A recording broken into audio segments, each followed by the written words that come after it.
Messieurs, dames, Tanguy Koki.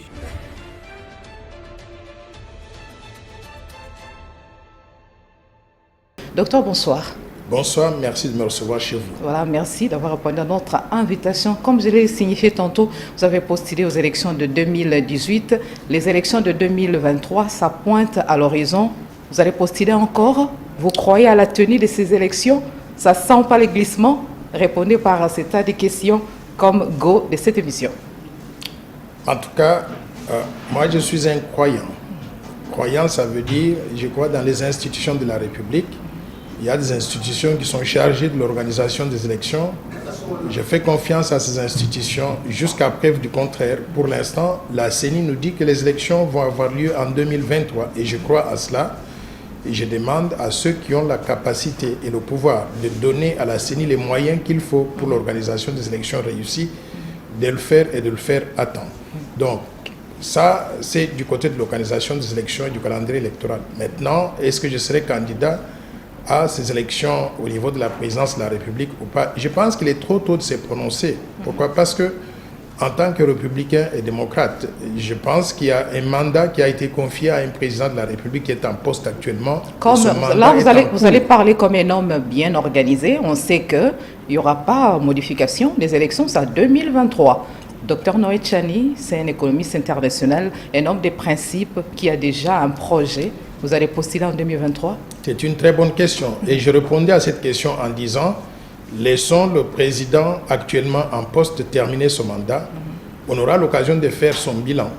Quand on va faire le bilan, il y a deux possibilités. Soit il a tellement bien travaillé qu'il a répondu à toutes les attentes de la population, à tous les défis auxquels le pays est confronté, c'est-à-dire création d'emplois pour réduire le chômage, réduction de la pauvreté, amélioration des services publics de base, c'est-à-dire la disponibilité de l'eau potable, de l'électricité à toute la population congolaise, la construction des infrastructures de base pour qu'on ait des routes à Kinshasa, mais également en province où il n'y a pas de trous, des routes qui permettent une circulation. Ce sont là les nécessaires du plan Maréchal signé docteur Noël Tchani. Ce sont les défis auxquels le pays est confronté. Donc, quand nous allons faire ce bilan-là, et on va répondre soit en disant, bon, le président a tellement bien travaillé qu'il faut le laisser continuer, ou bien qu'il n'a pas bien travaillé et qu'on ne voit pas d'autres moyens de pouvoir régler ces défis de développement que de nous présenter nous-mêmes pour pouvoir prendre sa place et nous laisser, nous jeter donc dans le ring et essayer donc de régler ces défis de développement. En ce moment-là, nous allons décider s'il faut se présenter aux élections ou pas. Mais le temps n'est pas encore arrivé. Nous allons le laisser travailler jusqu'à la fin de cette année. En début de l'année 2023, on va se prononcer en faisant ce bilan et on va annoncer au peuple congolais si nous allons nous présenter aux élections 2023 ou pas. Jusque-là, vous saluez le travail abattu par la centrale électorale. Est-ce que jusque-là, cette centrale a déjà péché? Si oui, c'est à quel niveau? Et on sait qu'à la Chambre basse du Parlement, ils ont repris déjà le chemin de plénière, ainsi de suite, en guise de procéder à l'élaboration de lois nécessaires. Surtout, on sait que la Chambre basse du Parlement doit doter la CENI de certaines lois qui traînent encore le pied à la CENI. Je demande à tous les acteurs, chacun doit faire ce qui lui revient dans les limites de son pouvoir pour mettre la CENI en position de faire son travail à temps. Quant à la CENI elle-même, je ne peux pas dire qu'elle a déjà fait ça ou ça. Tout ce que je sais, c'est donc ce sont les parties prenantes qui posent problème? Non, tout le monde doit être impliqué. Je dis que la CENI doit être à mesure de nous dire voici le calendrier électoral, voici les étapes qu'il faut parcourir pour arriver à l'organisation des élections en 2023 et voici ce que nous avons déjà fait. Tout ce que j'ai entendu jusqu'à présent de la bouche du président de la CENI, Denis Kadima, tout ce que j'ai entendu, c'est que le gouvernement ne leur a pas donné de moyens. C'est tout ce que j'ai entendu. Mais alors, maintenant, qu'est-ce qui est fait pour que ces moyens soient disponibilisés? Non pas simplement il y avait des guéguerres, pas plus tard qu'il y a un mois, il y avait des guéguerres entre la CENI et le ministère de Finances concernant le financement des élections. Il y a financement des élections et les frais de fonctionnement. Il y a un certain calme. On s'est dit que le problème est décanté, vous pensez? Je ne sais pas s'il est décanté ou pas, mais moi j'invite tout le monde à un peu plus de professionnalisme que ça. Au niveau du ministère des Finances et au niveau de la CENI, il y a des informations qu'il faut traiter au niveau de responsabilité étatique. On ne doit pas mettre ces informations dans la rue pour créer donc, si je peux dire, des soucis au sein de la population. Le ministère des Finances sait qu'il doit mettre les moyens à la disposition de la CENI. La CENI sait que quand on lui donne des moyens, il doit faire certaines choses. Je souhaite qu'ils fassent leur travail de façon professionnelle, plutôt que nous amener à augmenter la pression, la pression sur le public, qui deviendra très anxieux en se disant les responsables qui sont supposés organiser des élections sont en train de se disputer. Je pense que ce n'est pas comme ça que ça doit se faire. Pour l'instant, la centrale électorale, la CENI, s'attelle à comment organiser l'élection de gouverneurs dans les provinces qui sont dans le besoin, ainsi de suite. Donc les BRTC de la CENI sont opérationnels dans ces provinces. Vous pensez qu'il y aura ces élections au mois de mai, comme annoncé? Moi, j'ai dit tout à l'heure que je crois dans les institutions de la République. Si la CENI, qui est responsable de l'organisation des élections, nous dit que ces élections vont avoir lieu au mois de mai, il n'y a pas de raison que moi, je ne puisse pas croire à cela. Donc, je crois que les élections auront lieu. Je souhaite à la CENI toutes les bonnes chances pour l'organisation sereine de ces élections. Et je souhaite à tous ceux qui sont des candidats beaucoup de bonnes chances pour arriver à gagner afin que ces provinces deviennent opérationnelles comme on le souhaite. Loin de parler du glissement pour Noël Tchani, bien que on sent que la CENI n'évolue pas bien. Je ne dis pas que je si suis la loin... CENI, à quelques temps de 2023, déplore déjà et bute à des sérieux problèmes de financement, vous pensez que avec les temps qui restent, tous les nécessaires pour organiser des bonnes élections auront lieu, l'enrôlement, l'identification, ainsi de suite, et sachant que le pays est buté à des sérieux problèmes liés à la logistique et à l'insécurité qui gagnent du terrain, surtout dans la partie est du pays? Moi, je souhaite toujours être pragmatique.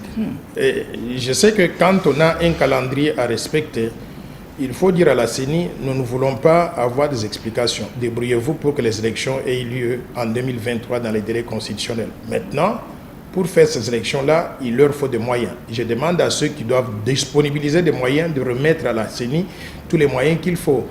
Que ces gens soient au niveau du gouvernement de la RDC ou bien au niveau de la communauté internationale.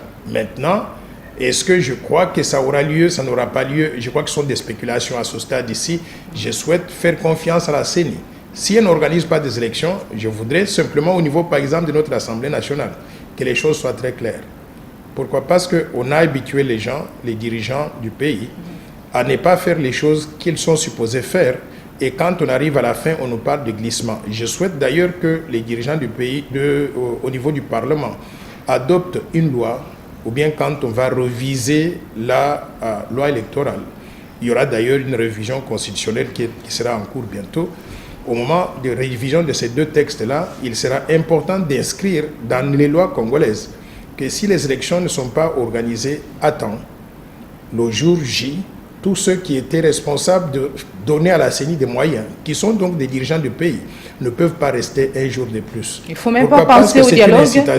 Non, il faut éviter toutes ces choses-là. Il faut bien que les textes soient clairs pour dire que vous êtes un chef de l'État, vous êtes un Premier ministre, vous êtes un gouvernant, vous n'avez pas fait ce qu'il faut pour que les élections aient lieu dans les délais, mais le jour J, quand votre mandat termine, pas une journée de plus. Vous devez partir et laisser d'autres personnes qui sont déjà prévues par les textes assurer la continuité de l'État et l'organisation des élections. Noël Tchani, on a tous appris qu'à l'est de la RDC, ça ne va pas. Les M23 continuent à s'aimer la terreur et la désolation et la population de ce coin vit les morales en berne. Vous pensez qu'il y aura des élections tenant compte de cette réalité? Maintenant, malgré l'état des sièges, l'insécurité est grandissante à l'est de la RDC. J'ai suivi avec intérêt le communiqué des forces armées de la République démocratique du Congo, les FARDC, qui nous ont présenté des militaires qui étaient arrêtés. Voilà. Et ces militaires, soi-disant, ils sont du M23, mais quand on a fouillé, on a trouvé que ce sont des militaires de l'armée régulière rwandaise. Moi, je pense que le masque est tombé. Le Rwanda joue ce jeu-là depuis plusieurs années. Aujourd'hui, qu'on a bien compris que le M23, c'est l'armée rwandaise donc déguisée. Il est important que nous, en tant que pays, on assume nos responsabilités.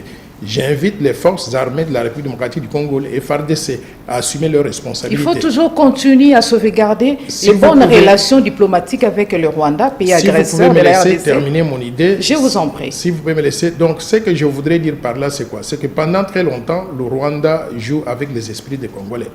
En disant, le M23, c'est une rébellion congolaise, nous n'avons rien à voir avec. Mais qu'est-ce que nous constatons? tous les militaires du M23 et les dirigeants du M23, à commencer par un monsieur qu'on appelait le général Makenga, quelque chose comme ça. Et tous ceux qui sont du M23, ils habitent paisiblement au Rwanda. Ils viennent se promener au Congo quand ils veulent, ils créent l'insécurité, ils volent nos minéraux, ils violent nos femmes. Et en plus de cela, ils tuent nos citoyens. Et quand ils fuient donc les zones de guerre en RDC, ils vont se réfugier au Rwanda. Je pense que Paul Kagame joue avec les esprits des Congolais. Il y a moyen de régler des comptes. Il est important aujourd'hui que l'armée congolaise assume ses responsabilités. Le rôle de l'armée, c'est quoi? C'est défendre l'intégrité territoriale. Quand on est attaqué par un pays étranger, parce que c'est de cela qu'il s'agit, le M23, c'est l'extension de l'armée rwandaise. Le Rwanda n'a pas une armée plus forte que la nôtre? Moi, je pense que attaquer, je ne suis pas militaire. Okay. Je ne suis pas militaire, mais je suis juste rationnel. Moi, je pense que si les FRDC veulent s'attaquer, se mesurer au Rwanda, c'est une question de quelques heures. On peut prendre tout le Rwanda en quelques heures, en faire une colonie congolaise. Et je voudrais demander aux FRDC... C'est un pays bien organisé, ne l'ignorez pas, hein, ne faites pas l'ironie, le Rwanda c'est un pays bien organisé. Bien organisé, c'est l'histoire de la grenouille et du bœuf. Ils sont bien organisés, mais ils sont tout petits comme ça. Nous sommes grands, nous avons de la force. C'est pas David et Goliath. Nous pouvons les écraser. C'est pas l'histoire de David et Goliath. S'il vous plaît, nous pouvons les écraser. Et je voudrais dire encore une fois de plus à nos dirigeants de cesser d'être complaisants à l'égard de Paul Kagame.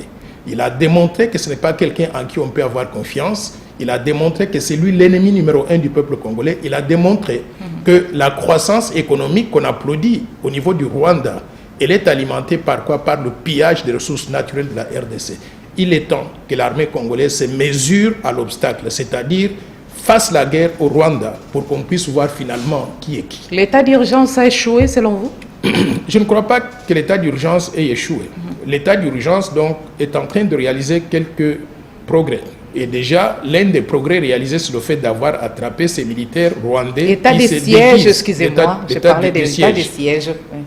Le fait d'avoir arrêté ces militaires rwandais qui sont déguisés en M23, c'est déjà quelque chose de bien qui est sorti de l'état de siège, parce qu'aujourd'hui, les Rwandais ne peuvent plus donc se cacher en disant que ce sont des rébellions congolaises. Nous savons que c'est l'armée régulière rwandaise qui mène les fronts au niveau donc de l'est du pays. Il est important que les FRDC aient la permission et l'ordre du commandant suprême des forces armées congolaises. L'état de siège est bité à beaucoup de failles. Il y a ceux qui aimeraient suggérer au chef de l'État, aux autorités compétentes, l'état d'urgence en lieu et place de l'état de siège. Je ne connais pas la nuance entre les deux. Je pense qu'on a commencé avec l'état de siège. Il faut donner à l'armée à l'est de la République tous les moyens qu'il faut et leur donner les autorisations pour suivre les ennemis jusque dans leur dernier retranchement. Et ces ennemis-là, on sait qu'ils viennent du Rwanda. Donc il ne faut pas se limiter simplement à lutter sur le territoire congolais quand on sait que les ennemis ont une base arrière qui se trouve au Rwanda. Il faut entrer au Rwanda, il faut faire la guerre à l'armée rwandaise, il faut montrer aux Rwandais que nous avons un grand pays qui est la RDC et qui a une grande armée qu'on appelle les forces armées de la République démocratique du Congo. Si, par exemple, notre armée jusque-là est butée à des problèmes, il y a nécessité de réformer encore notre armée, la RDC peut recourir aux forces étrangères, par exemple, comme faire appel à l'armée française pour venir appuyer l'armée congolaise en guise de bouter dehors les rebelles rwandais particulièrement. Depuis un certain temps, la RDC dit, les dirigeants de la RDC disent qu'ils ont un partenariat stratégique avec certains pays étrangers, notamment les États-Unis d'Amérique. Moi, je me suis toujours posé la question de savoir quel est le contenu de ce partenariat stratégique. C'est pendant des temps comme ça qu'il faut qu'on voit qui est notre partenaire de façon stratégique. Et d'ailleurs, hier, nous avons suivi l'information qu'il y a un hélicoptère de la MONUSCO qui a été abattu par le M23. 8 casques bleus ont trouvé la mort. On ne parle pas donc des Congolais qui ont trouvé la mort donc dans cet accident-là. 8 casques bleus donc des Nations Unies. Les Nations Unies, c'est quand même l'organisation qui représente tous les pays du monde. Je pense que le M23 et l'armée rwandaise ont déclaré la guerre à tout le monde entier. Au même titre qu'il y a la guerre entre l'Ukraine et la Russie, je pense que nous sommes dans une même situation. Il est important aujourd'hui que les FRDC, aux côtés de la MONUSCO, et aux côtés des partenaires stratégiques de la RDC, dont les États-Unis d'Amérique, s'emploient à aller désarmer Paul Kagame chez lui et l'armée rwandaise. Selon certaines indiscrétions, les communs des mortels, ces affrontements sont amplifiés ou ont pris de l'ampleur pour empêcher la tenue des élections? Bon, je ne veux pas verser dans la spéculation. Tout ce que moi je vois, c'est qu'il y a l'insécurité grandissante à l'est de la République et nous voulons que cette ça va pas à l'est. insécurité cesse. Les pays sont dans l'incapacité d'organiser des élections libres, démocratiques et transparentes. Vous savez, quand on a fait les élections de 2018, on était toujours dans l'insécurité. Mais les résultats n'étaient pas acceptés, il y a beaucoup de contestations. Bon, nous allons respecter le cycle électoral. Là où il y avait fraude fraude signalée, c'était à l'est de la RDC, ouais. Nous allons respecter le cycle électoral. On aura encore des élections en 2023. Parce que l'insécurité, il semble qu'elle s'est installée chez nous. On ne va pas vivre une période où on peut dire qu'il n'y a plus d'insécurité. Donc on ne va pas éviter les élections en trouvant l'insécurité comme étant un prétexte. Si 2 ou 3 provinces sont affectées, on va faire des élections donc, dans le reste du pays. Et ces provinces-là, on organisera des élections au moment où les conditions donc, le permettraient. Docteur Noé Tchani, comment procéder pour réinstaurer la paix à l'est de la RDC? Parce qu'apparemment, les nécessaires opter pour tenter de remettre la paix à l'est de la RDC, jusqu'à maintenant, ça n'a réussi toujours pas. Qu'est-ce que le chef de l'État, comment est-ce qu'il peut procéder dans le cadre de sa vision pour que la paix soit totalement à l'est de la RDC? Parce qu'apparemment, tout ne semble pas marcher. Les sociales ne marchent pas, l'éducation ne marche pas, tout est par terre dans le pays. Il y a ceux qui vont plus loin jusqu'à dire que le chef de l'État n'est plus populaire. Pourquoi? Parce que la population crève de faim, le panier de la ménagère, le prix des denrées alimentaires prend de l'ascenseur du jour le jour. Je ne parle pas pour le chef de l'État et je ne défends pas ses politiques. Vous me parlez de sa vision, je ne connais pas sa vision. Je constate qu'il y a beaucoup de défis de développement auxquels le pays est confronté et qui n'ont pas encore trouvé de solution. Aujourd'hui, vous les niez. Docteur Noé Tchani, vous parlez du bien. Laissez-moi parler. Vous avez posé une question. Je disais tout à l'heure qu'il y a des défis de développement auxquels le pays est confronté. Ces défis de développement sont lesquels? J'ai identifié ces défis dans le cadre du plan Marshall de Noé Tchani pour la reconstruction et le développement de la RDC avant les élections de 2018. Ce n'est pas quelque chose donc de neuf. Quels sont les défis de développement? Manque d'infrastructures de base. Nous n'avons pas de routes intégratrices, nous n'avons pas de chemin de fer, nous n'avons pas d'aéroport de qualité. Nous n'avons pas de services publics de base. L'eau et l'électricité restent une denrée rare qui n'est disponible qu'à moins de 10% de la population. Nous n'avons pas des emplois. Aujourd'hui, le taux de chômage dans notre pays est de 85% de la population active. Ce que ça veut dire, c'est que tout le monde est au chômage. Et ceux qui travaillent dans les administrations publiques, dans la fonction publique, dans les services de l'État, ces gens-là, ils sont payés soit des salaires de misère ou ils ne sont pas payés du tout. Il y a des accumulations d'arriérés des salaires, des paiements à l'égard donc de tous ces fonctionnaires donc de l'État. Les militaires, les policiers qui sont au front, ils sont payés des salaires de misère. Des beaux discours, c'est ce que les Congolais, c'est ce que les Congolais fustigent. Les Congolais ont besoin du concret. Du concret, et j'arrive. C'est pour cela que j'ai toujours proposé, dans le cadre du plan Marshall, tout comme aujourd'hui, nous n'allons pas régler ce problème des niveaux de vie de la population tant que nous n'avons pas introduit en RDC un système de salaire minimum garanti. Dans le cadre du plan Marshall, je proposais un salaire minimum garanti de $1000 par mois pour tous ceux qui travaillent dans l'administration publique au moins. Par rapport à ces salaires minimaux, et c'est un peu d'expliciter, ça va se passer comment? Ça va se passer comment? Okay. C'est-à-dire qu'on passe dans les entreprises étatiques et non étatiques. Voilà. On passe une loi qui dit que tous ceux qui travaillent en République démocratique du Congo, dans le secteur privé ou bien dans l'État, doivent toucher au moins $1000 par mois. Il y aura des gens qui vont toucher $2000, $3000, mais au minimum $1000 par mois. Pourquoi? Parce que nous avons déterminé que c'est ça qu'il faut pour avoir un minimum de pouvoir d'achat dans le pays. Payer quelqu'un, un policier et militaire au front à l'est du pays, 100 000 francs congolais, ce n'est pas connaître donc les réalités du pays. Parce qu'avec 100 000 francs congolais, il ne peut pas nourrir sa famille. Parce qu'il ne peut pas nourrir sa famille, il ne peut pas se battre pour le pays. Il faut arriver à lui garantir un certain pouvoir d'achat. Et là, ils commettent des bavures facilement. Voilà, si vous ne payez pas quelqu'un correctement, il a un fusil chargé donc de balles.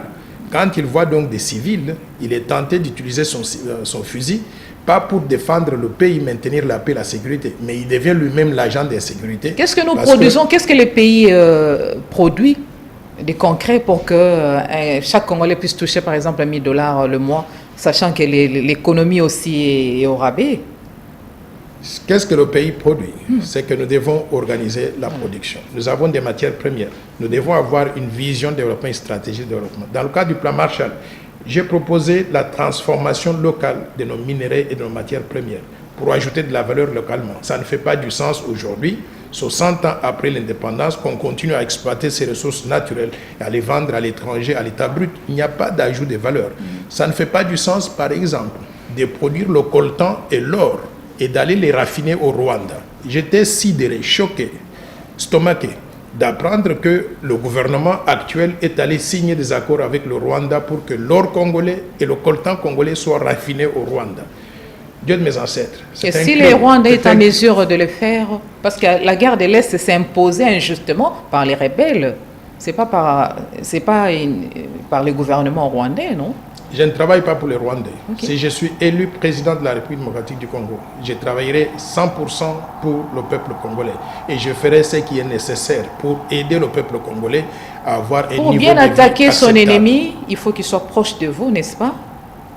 Attaquer l'ennemi, il faut qu'il soit proche de moi.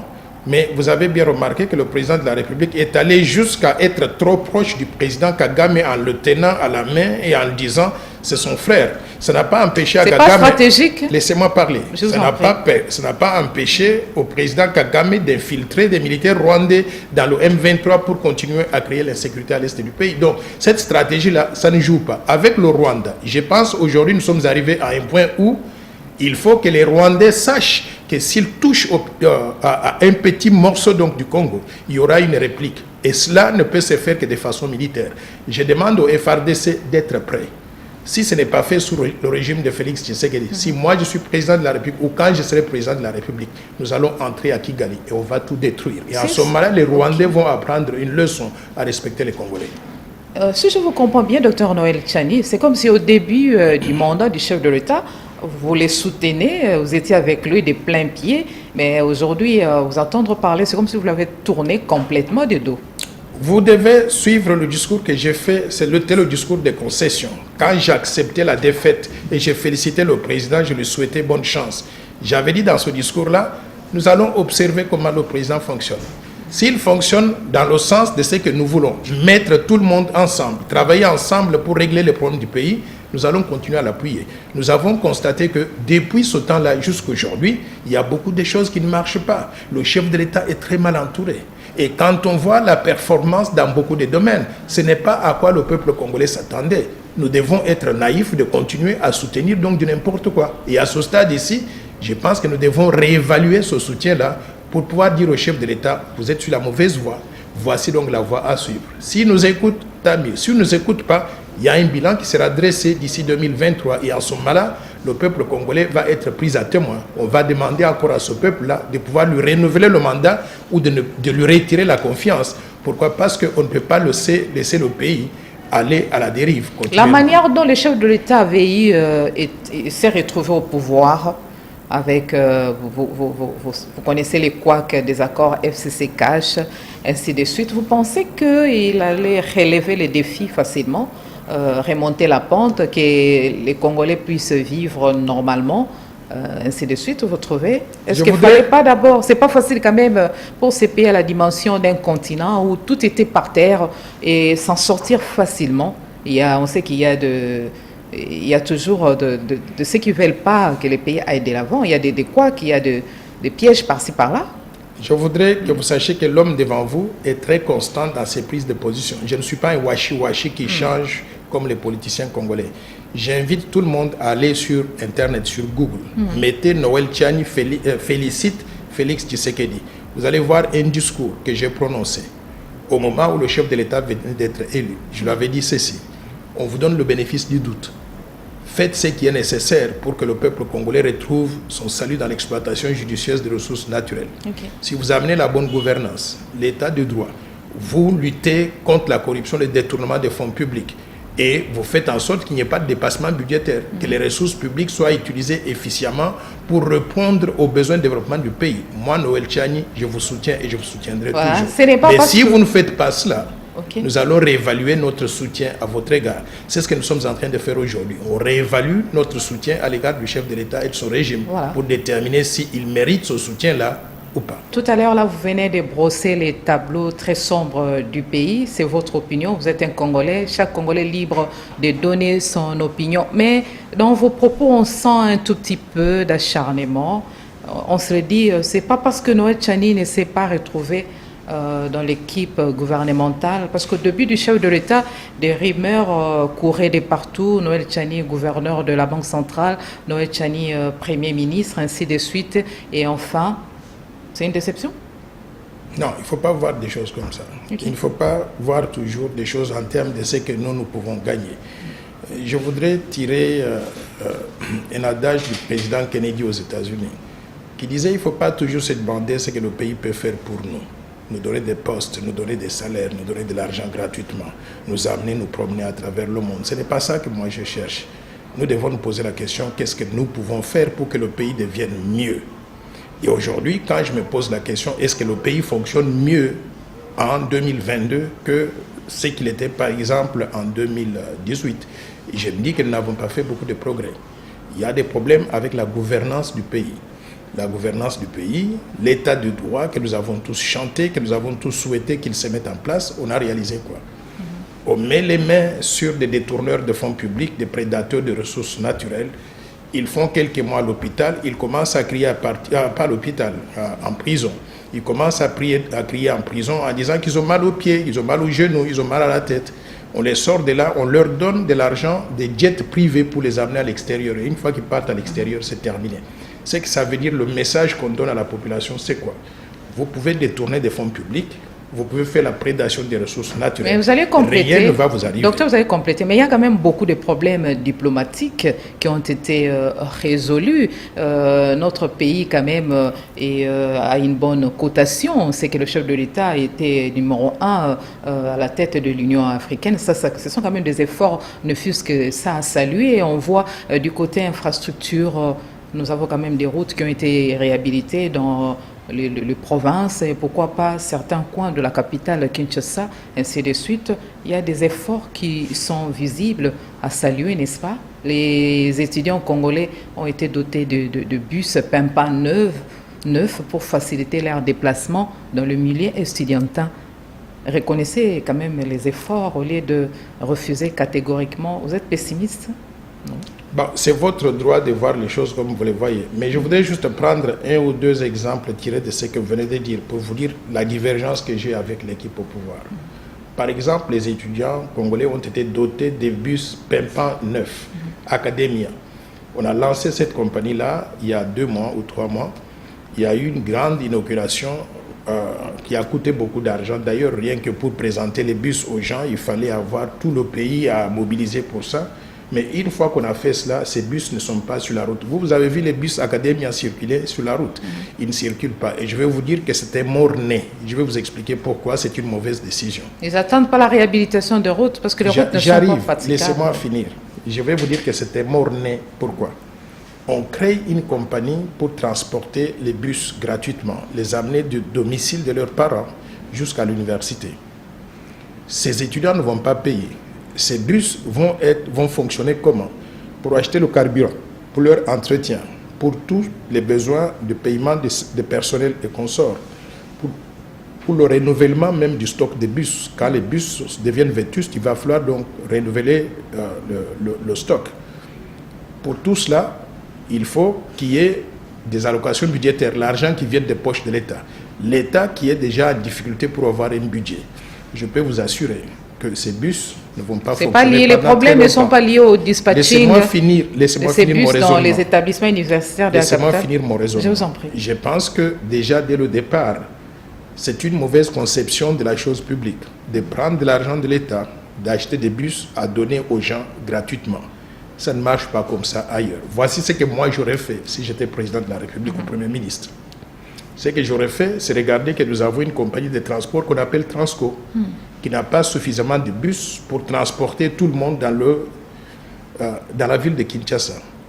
J'aurais doté Transco des bus additionnels. Tous les bus donc de Trans Academia, je les aurais donnés à Transco, en augmentant la disponibilité des bus, en améliorant le transport urbain. J'aurais en ce moment-là donc dit que les étudiants peuvent bénéficier de cette amélioration-là. Comment? en leur donnant des cartes de réduction. Soit ils payent 50%, soit ils payent 25%, ou même s'ils ils prennent des bus gratuitement. Mais au moins, le transport urbain sera amélioré. Et nous autres qui payons pour les tarifs pleins, nous allons subventionner le transport. Voilà, chapeau bas, ce sont des idées, des initiatives très louables. Moi, je considère que ce qui est fait, c'est une catastrophe. Ça montre bien un manque de vision. Et les gens font des choses qui sont populistes, mais qui nous amènent nulle part. C'est pour cela que j'ai pris des distances par rapport à cette façon de faire les choses, en disant la gouvernance du pays ne s'est pas améliorée d'un iota. Mais non, là, pour l'instant, qu'est-ce que Dr Noé Tchani semble faire pour l'intérêt de la population congolaise? Plusieurs choses. Où en est-on particulièrement avec la loi Noé Tchani? La loi Tchani, elle se trouve au niveau de l'Assemblée nationale. J'ai même écrit une lettre tout récemment au président Bosso, à tous les députés nationaux, au président du Sénat et à tous les sénateurs pour leur dire c'est important, c'est urgent de traiter cette proposition de loi. Maintenant, ils ont publié le calendrier électoral. Dans le calendrier électoral, il y a une mention de révision constitutionnelle. Je devine que dans cette révision constitutionnelle, on va aussi aborder les questions relatives à la loi que j'ai proposée. Pourquoi? Parce que ce que j'ai proposé touche à 2 articles de la Constitution. L'article 10, qui va changer le principe de l'exclusivité de la nationalité congolaise en déclarant le principe de l'irrévocabilité de la nationalité congolaise pour que tout celui qui est congolais reste congolais du début à la fin. On ne peut pas lui arracher la nationalité, même s'il va à l'étranger et qu'il opte pour... Le problème lié à la nationalité, ce n'est pas un faux débat, docteur Noé Tchani. J'arrive, laissez-moi finir mon idée. Maintenant, une fois qu'on a modifié cet article 10 en adoptant le principe de l'irrévocabilité de la nationalité congolaise, vous savez la conséquence. On va redonner la nationalité congolaise à plus de 10 millions de Congolais. Ce n'est pas un faux débat. La participation relative à la nationalité congolaise. Lorsqu'un pays perd 10 millions de ses citoyens au profit des pays étrangers, c'est un pays naïf. Ces gens-là à l'étranger, depuis 1960 jusqu'à maintenant, s'il vous plaît, je dois vous interrompre. Laissez-moi finir. Excusez-moi. Non, laissez-moi finir. 10 millions de Congolais qui ont accès à la technologie de pointe, à des connaissances pointues, et qui peuvent apporter des investissements dans leur pays. Il faut ramener tous ces gens-là. Docteur, nous sommes butés par les temps, on doit gagner les temps, s'il vous plaît. Il y a le deuxième article de la Constitution. Depuis 1960, ce pays est géré par des Congolais, des mères et des pères. Il n'y a pas d'avancée. Les pays n'avancent pas. Non, vous aucune lumière au bout du tunnel. Vous affirmez quelque chose qui est fausse. Je vais vous dire pourquoi.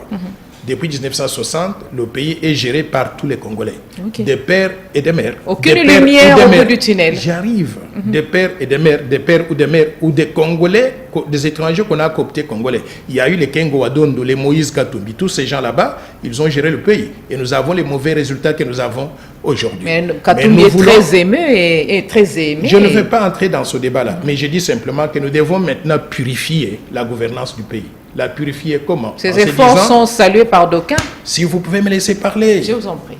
En disant simplement que si nous devons continuer comme ça, nous allons finir par perdre le pays. Pourquoi? Parce qu'il y a beaucoup d'infiltration à tous les niveaux, et y inclus au niveau du sommet de l'État. Par conséquent, nous devons faire la part des choses. Tous les Congolais restent les mêmes. Ils peuvent avoir accès dans leur pays à tous les postes qu'ils veulent. Mais quelques postes de souveraineté nationale que je peux énumérer maintenant, pas plus de 100, ces postes-là seraient réservés aux Congolais nés de pères et de mères congolais. Surtout dans les ministères régaliens. Pour des raisons de souveraineté nationale et de protection de l'intégrité territoriale. Ces postes sont lesquels?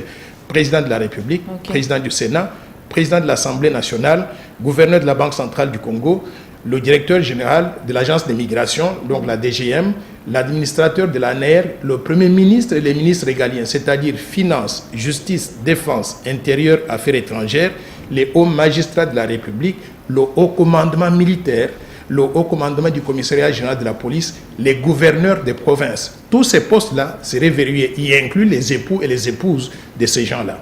Si nous le faisons, nous allons nous assurer que nous avons mis le pays dans les mains des gens qui seraient 100% loyaux à la RDC et qui n'ont pas un pied dedans, un pied dehors. Quand ça marche, ils sont congolais. Quand ça ne marche pas, ils sont étrangers. Vos initiatives, votre opinion, vous avez des idées géniales.